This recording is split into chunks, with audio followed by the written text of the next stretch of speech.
Support for the Nocturnists comes from the California Medical Association. This season of the Nocturnists is sponsored by the Physicians Foundation. At the Nocturnists, we are careful to ensure that all stories comply with healthcare privacy laws.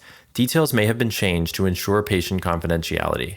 All views expressed are those of the person speaking and not their employer.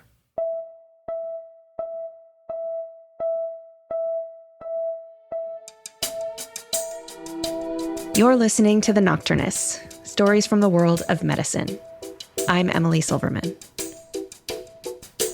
Have you ever lost your keys? A sweater? A coffee mug, maybe? How about losing multiple items in one day? In today's episode, infectious disease doctor Meghan Rothenberger talks about the day a series of small losses gradually accumulated until she realized that what she had really lost was herself. In our conversation after the story, Meghan and I talk about the changes she made to find her way back to herself, which included rethinking her relationship to her job and the definition of success. Meghan is an infectious disease and HIV doctor at the VA in Minneapolis. She went to medical school at Johns Hopkins and did her internal medicine residency and infectious disease fellowship at the University of Minnesota. Take a listen to her story, Lost and Found.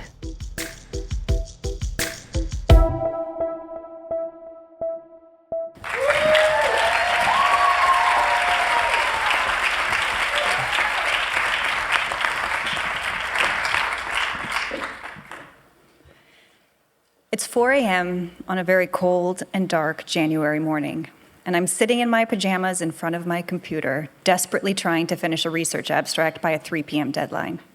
I've been working on this abstract for weeks, but have embarrassingly little to show for the hours I've put in. And this morning is no different. I can't write. So I'm staring out the window at a streetlight on our corner. It's shining down on a nice blanket of freshly fallen snow. And the familiar thoughts start to come. How have I tricked so many smart people into thinking I know what I'm doing? I know nothing about research. I don't think I know anything about being a doctor either. I use UpToDate like every day, and I'm an attending. Stop, Meghan, focus. I shift in my seat, but I can't get comfortable because my butt hurts. And my butt hurts because I'm in the middle of a cycle of IVF, and I had a bad reaction to one of the injectable medications, and it made my butt swell up and turn red like one of those embarrassing primates you see at the zoo. And thinking about my baboon butt and IVF makes me think about what a bad mom I am. I have a 3-year-old conceived after years of trying. But I'm not the kind of mom I thought I'd be. I'm too busy. My husband's too busy. He's a HEMONC fellow, not exactly a joyful walk in the park. So we bring our son to daycare at 6:30 in the morning. We pick him up at 6 at night. And then we pray that he sleeps so we can sit in front of our computers. And here I am, sitting in front of my computer. I hear rustling downstairs, and I look at the clock. Shit, it's 6 a.m. I have nothing to show for the last 2 hours of work. So I head downstairs, sort of a simmering sense of panic. The kitchen looks way too bright. My husband is bustling around getting ready for work, and my son is sitting in his high chair, flinging globs of oatmeal onto the ground.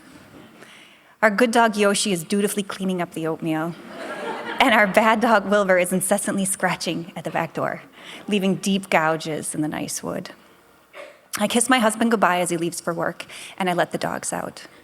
Yoshi respectfully pees in the corner, but Wilbur trots across the yard and, without missing a beat, miraculously flattens his body into the shape of a pancake and slides underneath the fence.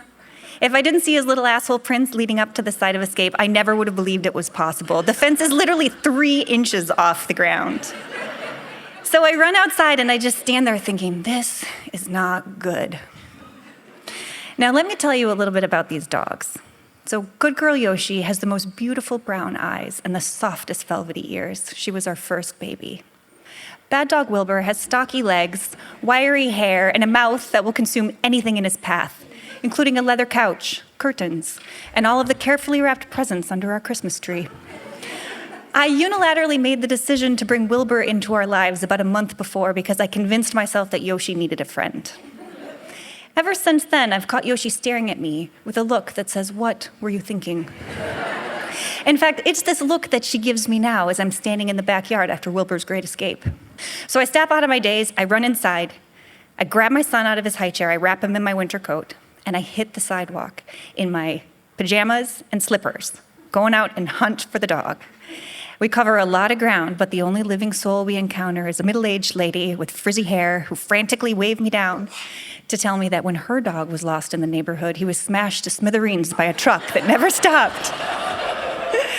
I smile, and I thank her for her very helpful story, because that's the kind of person I am. And then I scooch home in a state of defeat with my cold son in my arms. And when I get home, I think for a minute, maybe I should just pretend I never adopted Wilbur. But that's a mean thing to do, and I'm a nice person. And I know deep down that if it wasn't for my niceness and my above-average work ethic, I would have accomplished very little in this life. And so I pick up the phone, and I call the adoption agency that we got Wilbur from. And an annoyed-sounding woman answers the phone. I tell her what happens. And she said, well, you transferred the microchip to your name, right? And I say, well, I've been so busy. I'm in the middle of a cycle of IVF. She cuts me off. She could care less about my stupid IVF. She says, well, what about his tags? And I say, oh, well, Wilbur makes a lot of noise at night. He jangles his tags around, so I've been taking his collar off at night, and I forgot to put it on in the morning. She's super pissed now. She's like, you let your dog out naked? And in my mind, I think, he was wearing his fur, but I just say, yeah. And she says, well, we're gonna have to activate the protocol. And I say, I'm sorry, what's the protocol? And she says, the lost dog protocol. And before I can ask her what that is, she hangs up. So for the second time in the morning, I scoop up my poor son out of his high chair. This time I stuff him in his car seat and we zoom off to daycare. When I get home, I am absolutely desperate to get working on this abstract. The minutes are ticking by. But I sit down to write and it feels like labor. Like every word I eke out is like a painful contraction. I can't take it. So I'm staring out the window at that same streetlight, and out of the corner of my eye, I see a car driving slowly down the street. And it looks suspicious, and so I keep watching it. And as it pulls in front of my house, I'm shocked to see that every window of this car is plastered with giant photos of Wilbur. with the words, lost dog, if found, please call Meghan. And then it has my phone number. And then I'm even more shocked when I realize that this car is not acting alone. There's at least half a dozen cars behind it. And all of their windows are plastered with photos of Wilbur. And at every corner, this parade stops, and people jump out, and they hang giant posters of my dog to anything that will hold a staple. So this is the lost dog protocol. My internal shame is being broadcast to the world.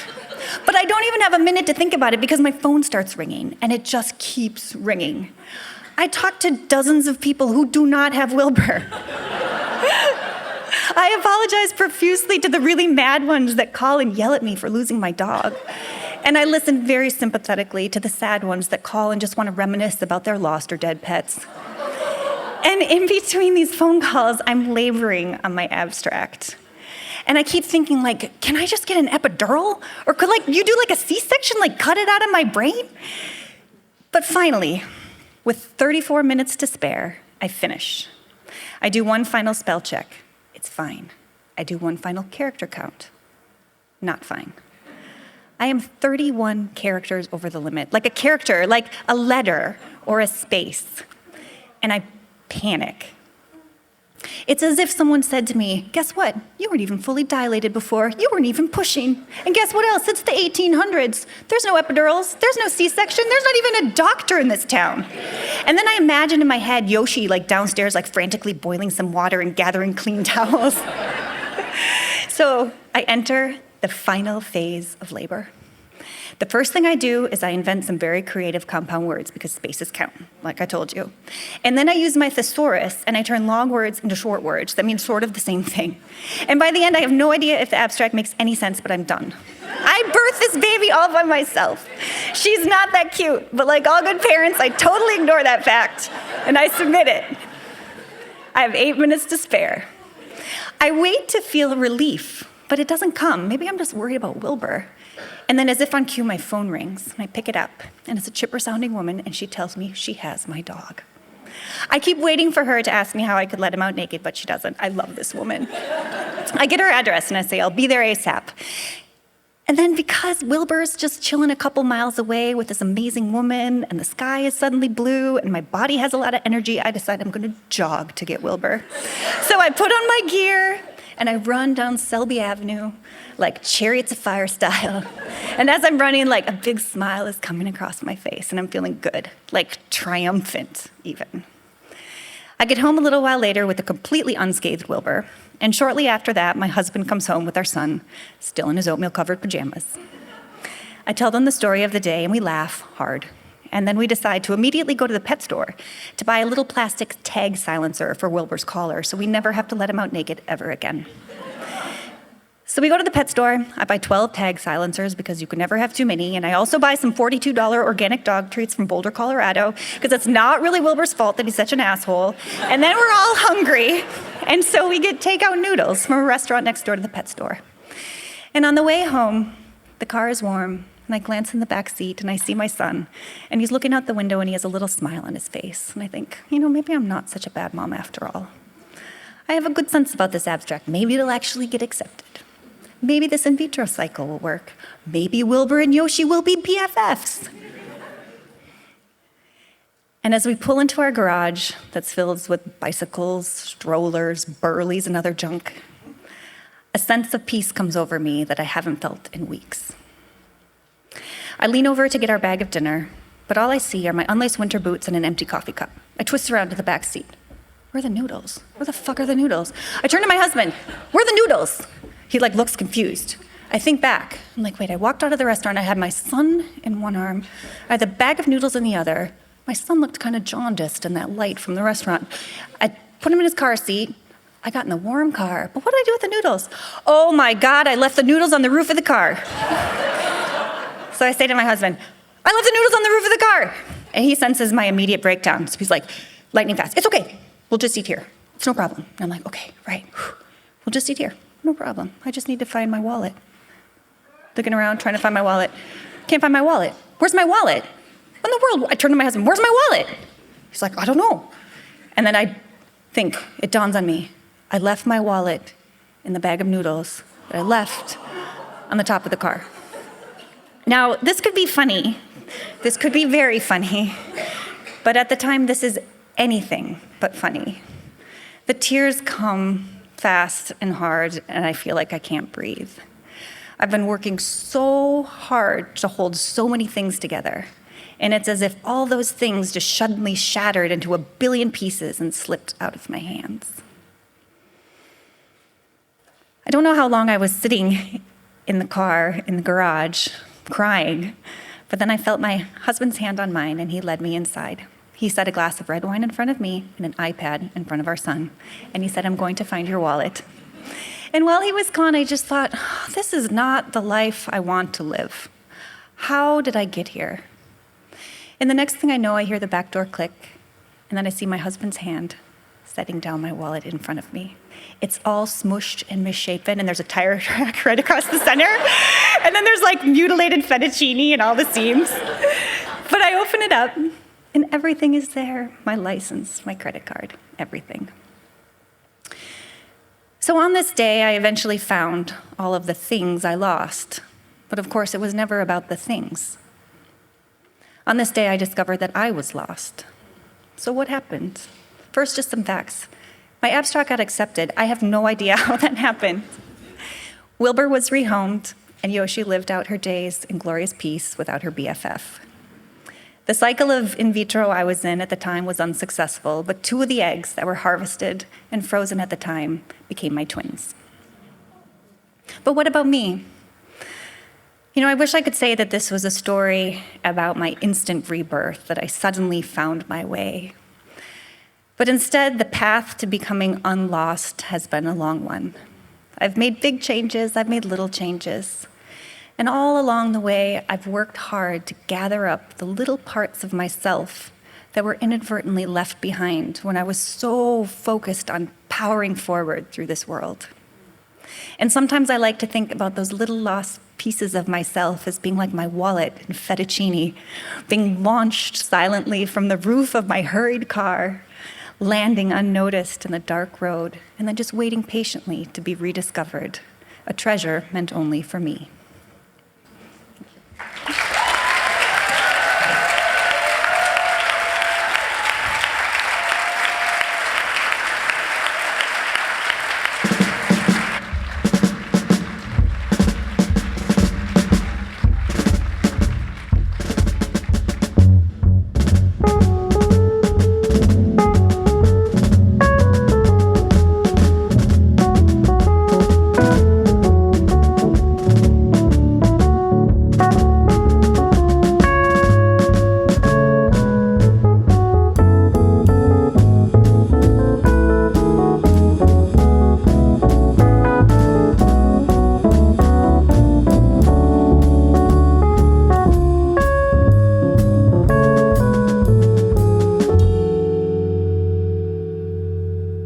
sitting here with Meghan Rothenberger. Meghan, thanks so much for speaking with me today.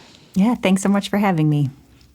So your story went first in the lineup in our Minneapolis show. It kicked off the night, and I'm so glad that we sequenced the stories that way because your story just had so much energy and so much humor, and the audience was like in stitches, and it just really set the tone for the evening. And so I'm wondering, how was it for you to get up there and perform and to go first? When you first sent out the email with the list order, I was terrified. Like, how could she put me first? But actually, once I got there and realized I'll go first, I'll get it done with, and then I get a chance to relax and enjoy the rest of the night, I felt better about it. And I knew my partner's stories were going to be amazing, and that if I was going after them, I wouldn't have a chance to actually really deeply listen. And so it ended up working out well.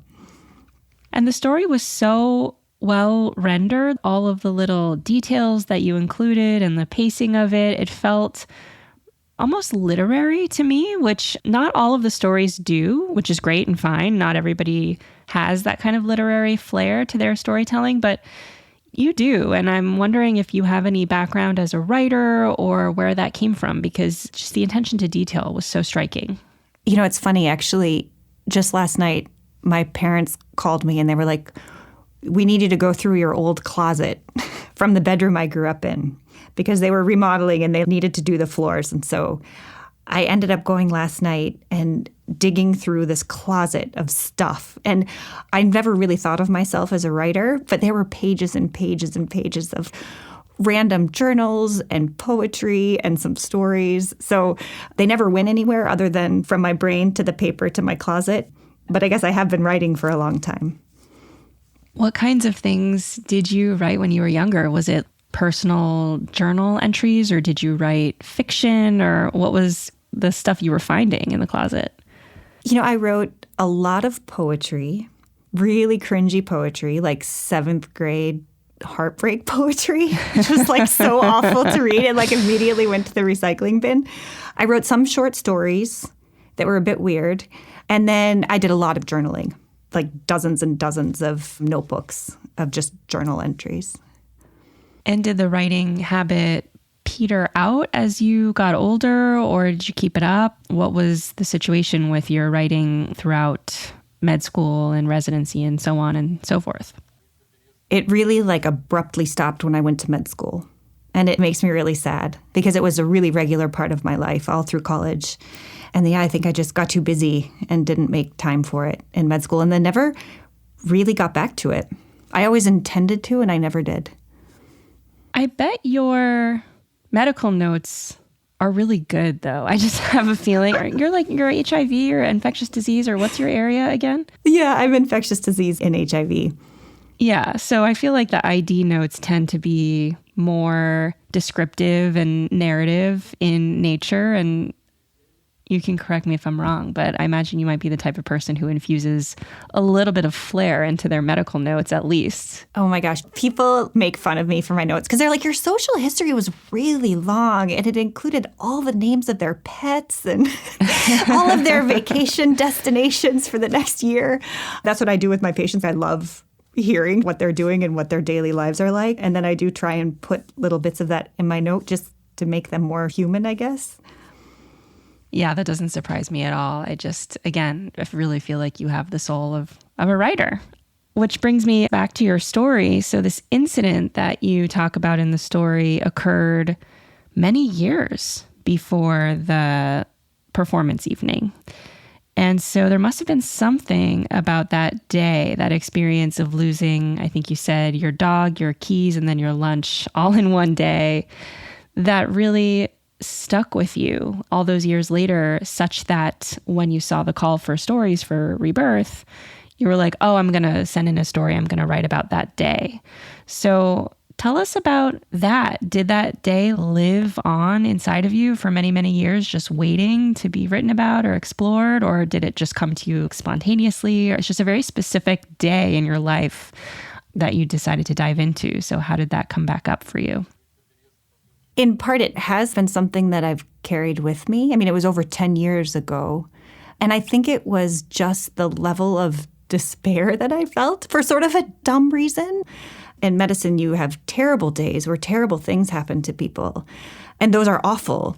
But for some reason, this stuck in my head just because of, I think, how truly rock bottom I sort of felt on this day, which, it was funny. It's a funny day. So I think it was maybe that juxtaposition of despair in the midst of this funny series of events that made it stick with me. Had you ever written about it before? No. I ride my bike to work, and it's my favorite time of the morning and my favorite time of the evening. And usually when I bike, I don't listen to anything, but that's when I pull together stories. And so I think I'd been working this around in my brain for a while. So then when the call for stories came out, it was sort of there, sort of partially formed.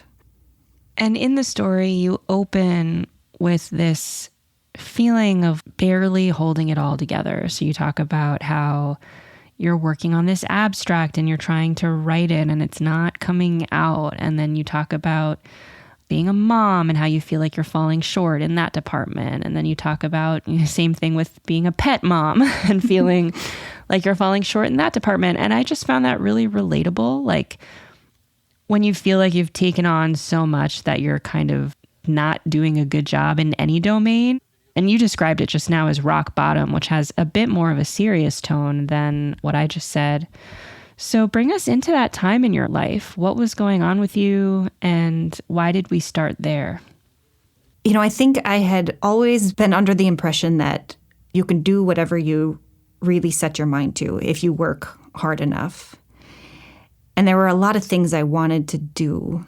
And so I kept saying, I can do these things if I just work hard enough. And so I wanted to be a really good doctor. I wanted to be a good researcher. I wanted to be a good mother.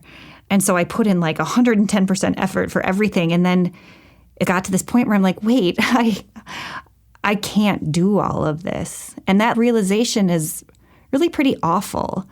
And I think that's where I was at the time of this story. And I think it was really at this point in my life that slowly I started to crawl out of the hole, I guess, that I had dug myself into that was based on this misconception that you just have to work hard enough and everything will end up the way you want it to be. As you're working on the abstract, this metaphor keeps coming up of birth. Like you're trying to birth this piece of writing and it's getting stuck. And you even joke like, can't I just get a C-section? Can't they just cut it out of my brain? And that was striking to me because the theme of the show was rebirth. And so seeing that metaphor come up there was interesting. And I'm wondering if you felt like the fact that the writing wasn't flowing, was that a sign of I'm not supposed to be doing this? This isn't right? Or was it more like I'm just being torn in too many different directions and maybe if I had more mental space to focus on this, the writing would flow? I think it was actually a deeper moment of questioning, which, like I said, I didn't ever really recognize that I would get there. And then I was having that complete block. And I'm trying to think if I actually recognized it at the time or if it's only in retrospect. But that block, I think, was definitely a sign that this is a place that is not a good fit for me. Do you remember what it was you were writing about at the time? Yes, I do. I had been involved in a project looking at HIV reservoirs in lymphatic tissues in the setting of a treatment interruption and what happens in the lymphatic tissues. It was a ton of work that I'd already done. Like I just needed to spit it out onto paper. But it was somehow that process where it just got stuck. And you're still working in HIV, so it sounds like the topic is something that you're passionate about. Was it the research that you felt wasn't a fit, or what was it that wasn't fitting for you? Yeah, it was the research. There were parts of it that I really enjoyed. But honestly, I'm not very talented in research. I think it would always be harder for me than it was for a lot of people. And then I found that I was pretty lonely when I was spending most of my time doing research. I spent a lot of time alone on my computer, and it just wasn't fulfilling on a day-to-day basis for me. Yeah, I remember when I was in med school, you get that summer off between the first and the second year. and most people do some kind of research project. And I decided I was going to work in a basic science lab in ophthalmology, staining chicken embryos to look at photoreceptor differentiation and development. Oh, gosh. And I laugh looking back at that because it was just so not my thing. Like, not only did I not really like it or find it that interesting, I mean, I guess on some level, like, all science is cool, right? But thinking something is cool is very different from spending 9 hours doing an experiment again and again for an entire summer. And I remember this one day I had some kind of probe that I was using to mark some molecule in the retinal tissue, and I accidentally left it out on the counter overnight. And when I saw it the next morning, my heart dropped out of my chest because I'm pretty sure this particular probe was like $17,000. And it had just gone bad because it needed to be refrigerated. And that was the moment where I was like, I don't think I'm meant to be doing this. And so, someone out there is meant to be doing this, but it's not me. Like, I'm not talented at this. This isn't what I'm here to do. And so was that kind of like the feeling that you had? Oh, definitely. Definitely. And there is that sense that, like, that's what you do. And I think having been in a subspecialty fellowship, you just did research as part of it. And so I kind of didn't even really question it. Like, I'd always done what people told me I needed to do to get to the next place. And so I was just like, sure, that sounds great. I'll do it. Yeah, it does seem like research is just an expectation.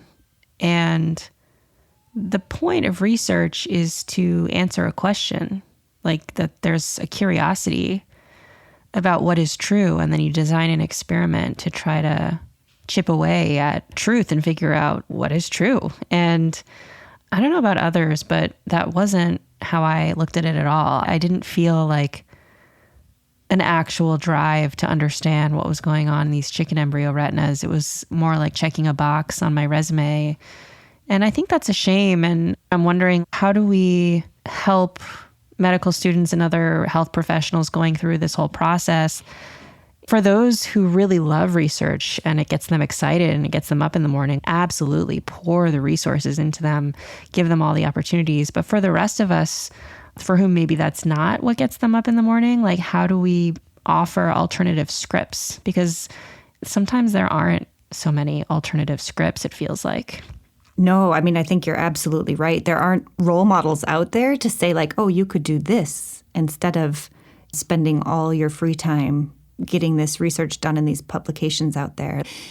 It's sad, as far as medicine has come in terms of looking at holistic applications. I think we still are very much in this rut where research does count a lot. And it is really important. Like you said, the people who are really good at research should get resources to do research because they could really change the world. But then there's a handful of people like me, and it sounds like you too, Emily.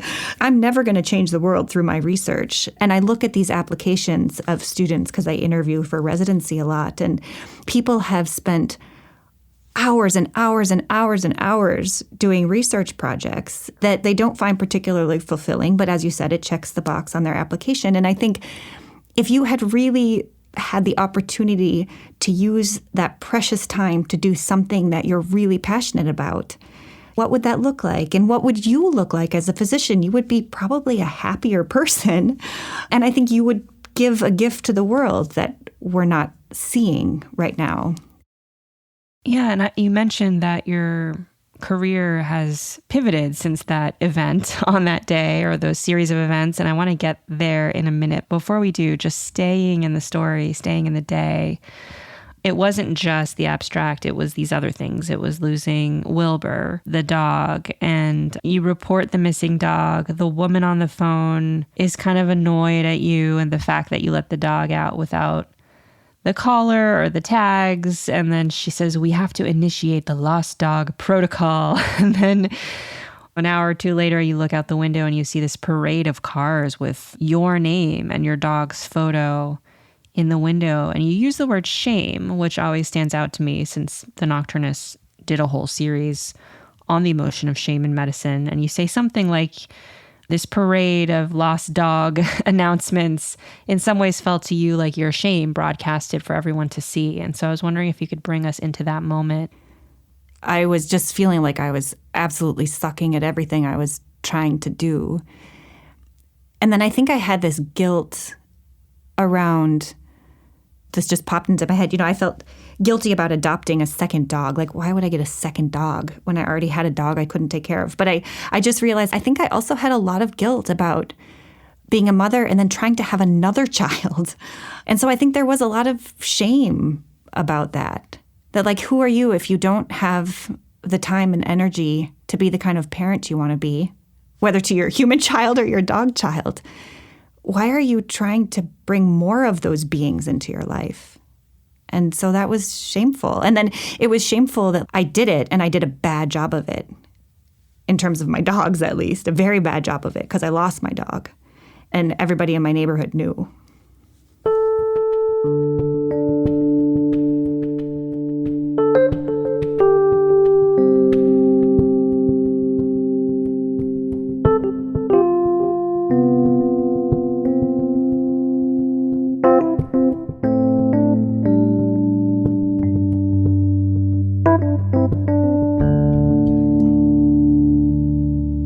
So by the time the day ends, everything you've lost has been found again. And then you say something about how what you had really lost was yourself.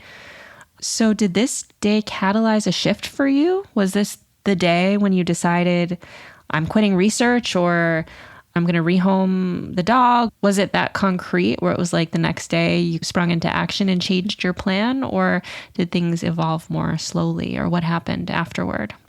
They sadly evolved way more slowly than I'd like to admit.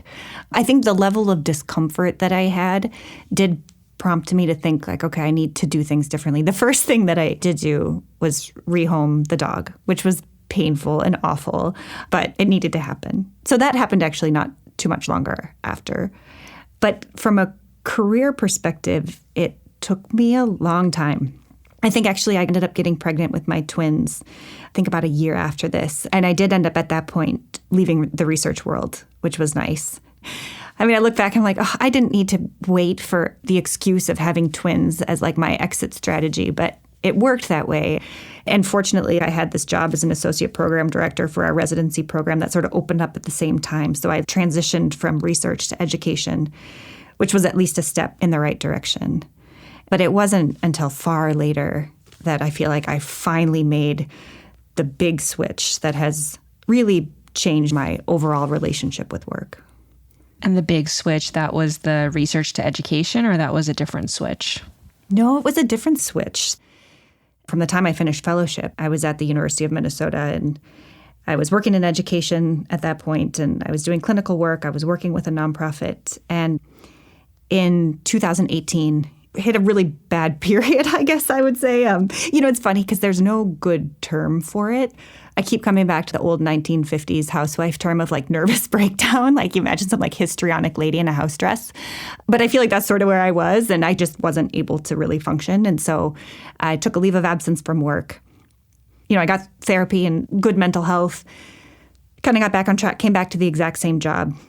And then in 2020 with the pandemic, I was like, oh, wait.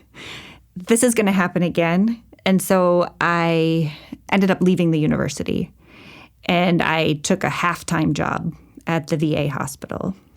That was the big shift where I dropped my associate program director job. I gave over the medical directorship of the nonprofit. I left the clinic that I swore I would have until I retired, and now I'm working at the VA. And was it the full-time to part-time that made the difference, or was it getting out of the academic environment that made the difference, or what made the difference? I think it was kind of a combination of all of them. Finally having some time to think. I was just working, as I'm sure almost everybody in medicine is, like you just don't have time to think. And so all of a sudden I had all this time to think and let my mind wander a little bit in a way that it hadn't for a really, really long time. And then it was a step away from the rigmarole of the academic world it was nice to give myself permission to say I'm not going to do that, at least for now. And then just the change of environment was really big for me. A totally new start in a new place with new everything was really good for me. Yeah, that quiet you're talking about reminds me of a friend of mine who I just went on this long walk with.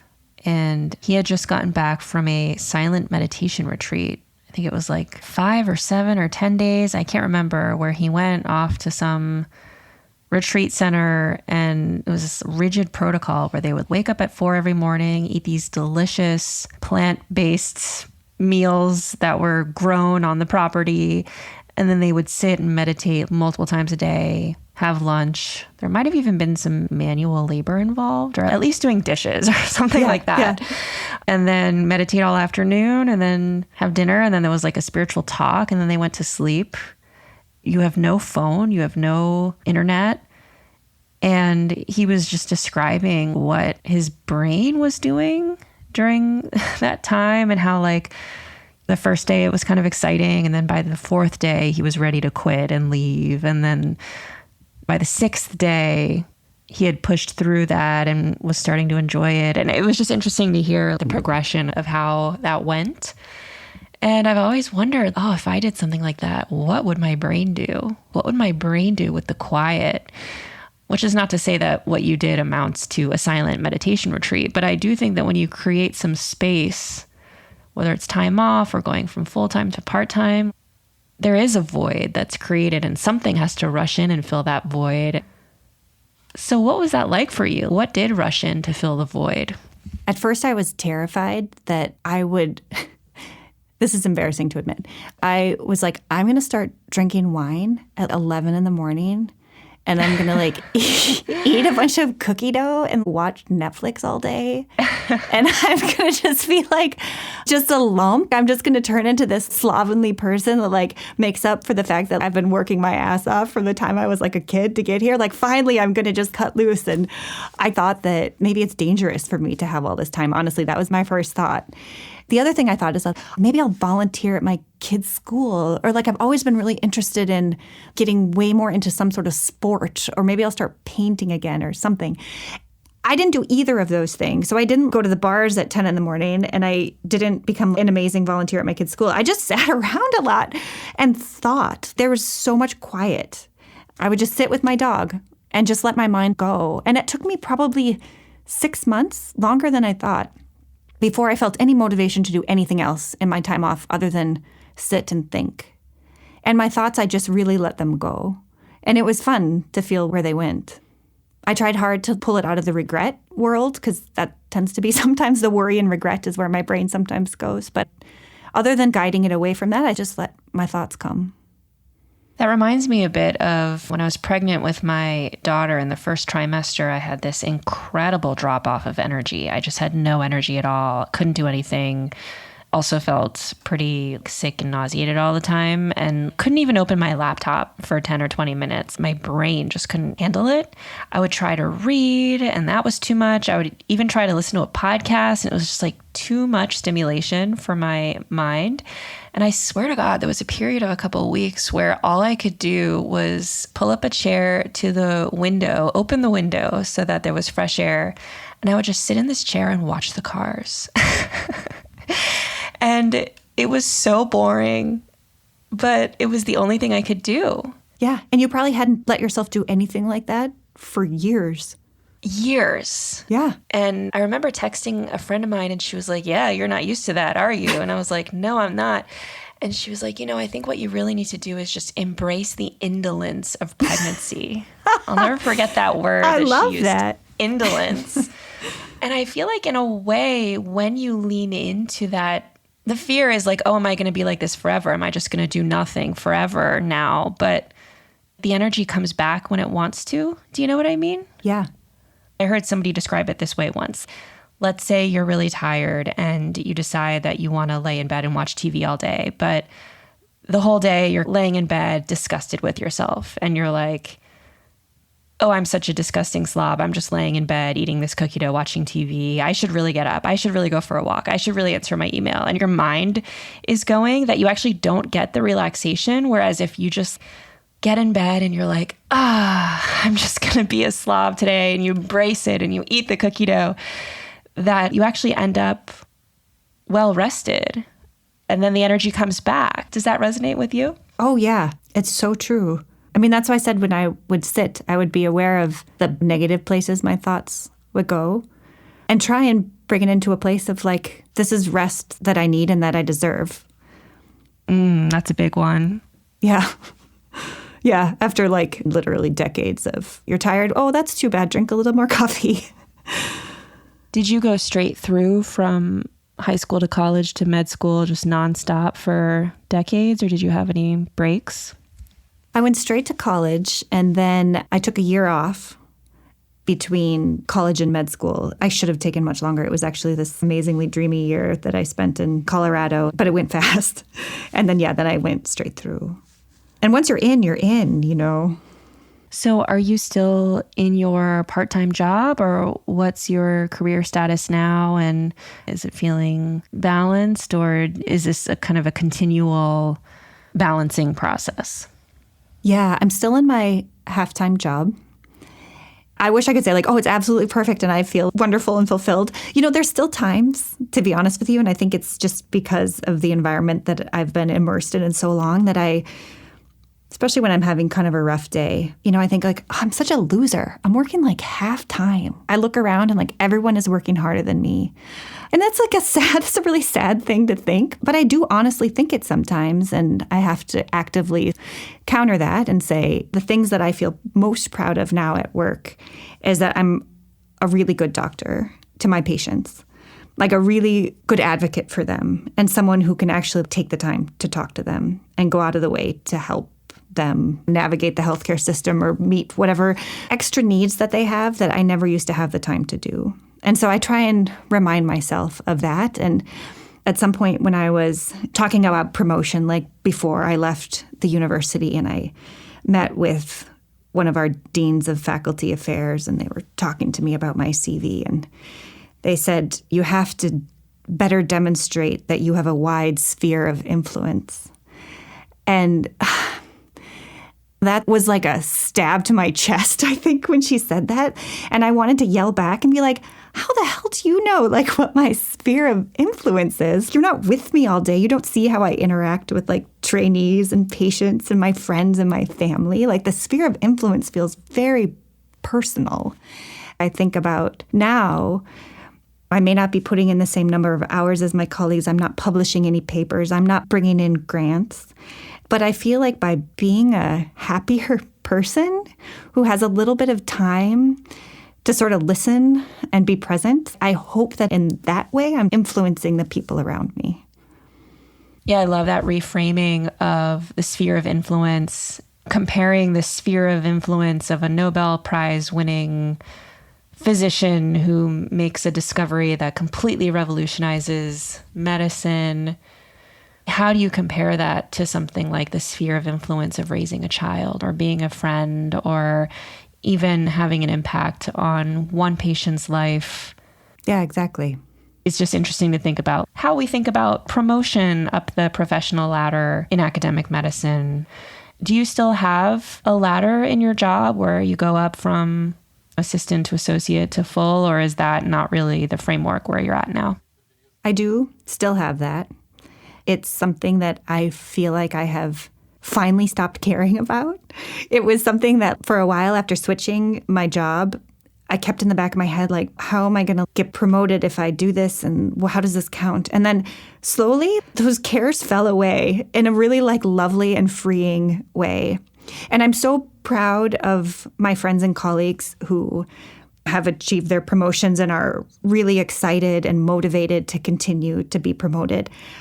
I would never discourage anyone else from doing it as long as it feels like it's important to you and holds value to you.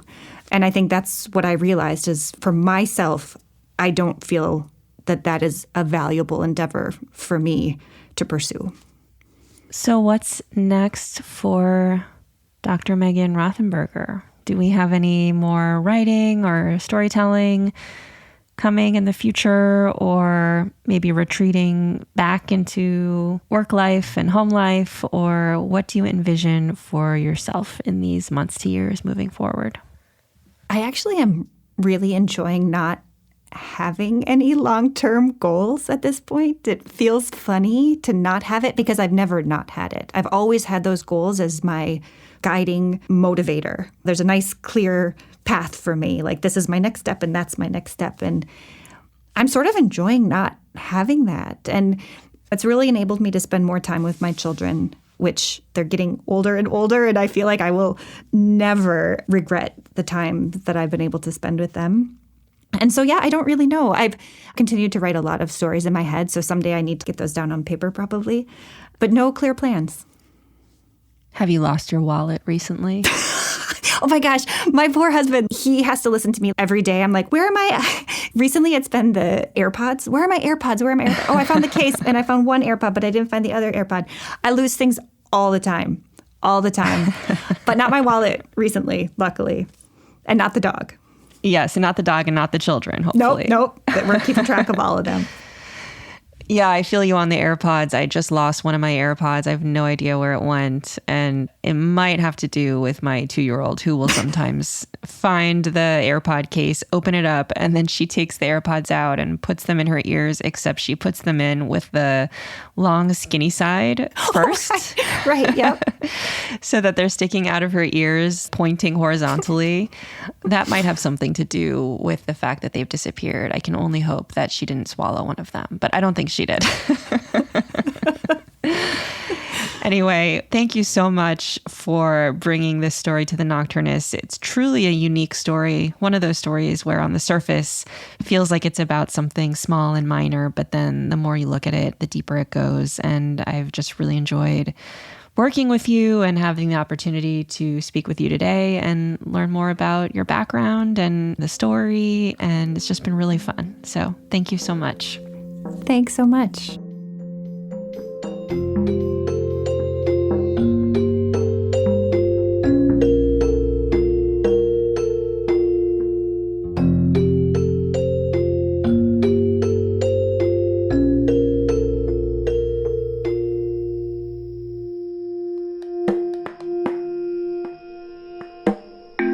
This episode of The Nocturnists was recorded by Aerial View Studio in Minneapolis, produced by Sam Osborne, and edited and mixed by John Oliver. Today's story was coached by Molly Rose Williams and Kristen Moe and performed live at the Nocturnist show REBIRTH at the Parkway Theater in Minneapolis in April of 2023 in partnership with the Center for the Art of Medicine at the University of Minnesota. Our executive producer is Allie Block. Our head of story development is Molly Rose Williams, and Ashley Pettit is our program manager. Original theme music was composed by Joseph Monroe, and additional music comes from Blue Dot Sessions. The illustrations for this season of The Nocturnists are by Stephanie Singleton. The Nocturnists is made possible by the California Medical Association, a physician-led organization that works tirelessly to make sure the doctor-patient relationship remains at the center of medicine. To learn more about the CMA, visit cmadocs.org. This season of The Nocturnists is sponsored by the Physicians Foundation, which empowers physicians to lead in the delivery of high-quality, cost-efficient healthcare by attending to physician well-being, supporting medical practices sustainability, and helping physicians navigate the changing healthcare system. The Nocturnists is also made possible by donations from listeners like you. Thank you so much for supporting our work in storytelling. If you enjoy listening, please like, share, subscribe, and help others find us by giving us a rating and review in your favorite podcast app. To contribute your voice to an upcoming project or to make a donation, visit our website at thenocturnist.com. I'm your host, Emily Silverman. See you next week.